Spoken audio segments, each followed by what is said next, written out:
Bilang bahagi ng patuloy na kampanya ng kapulisan para sa makataong serbisyo, nagsagawa ng relief operation ang Police Regional Office Mimaropa para sa mga miyembro ng Alangan Tribe sa bayan ng Baco Oriental, Mindoro. Nakibalita dyan si Patrolwoman Dara Falogne. Bilang tugon sa matinding pagbaha na idinulot ng southwest monsoon at mga tropical storm na Dante at Emong, nagsagawa ng relief operation ng mga tauhan ng Police Regional Office Mimaropa sa pangunguna ni Police Brigadier General Roel Cuevas Rodolfo, Regional Director, para sa mga pamilyang apektado mula sa Alangan Tribe ng komunidad ng Mangyan.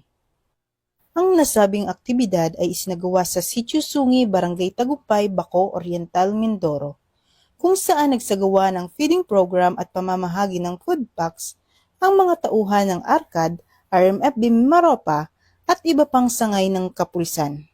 Layunin ng relief operation na ito na palakasin ang ugnayan ng pulisya at ng komunidad sa pamamagitan ng simpleng pagtulong sa oras ng pangangailangan.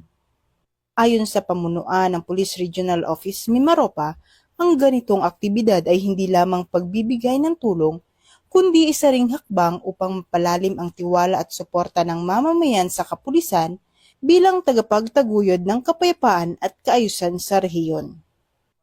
Nagpahayag naman ng pasasalamat ang mga miyembro ng Alangan Tribe sa ipinakitang malasakit ng kapulisan.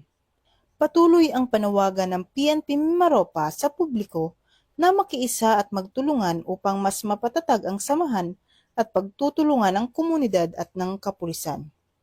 Mula dito sa Calapan City, Oriental, Mindoro, ako ang inyong PNN correspondent, Patrolwoman Dara Falogne, alagad ng batas, tagataguyod ng balitang pulis.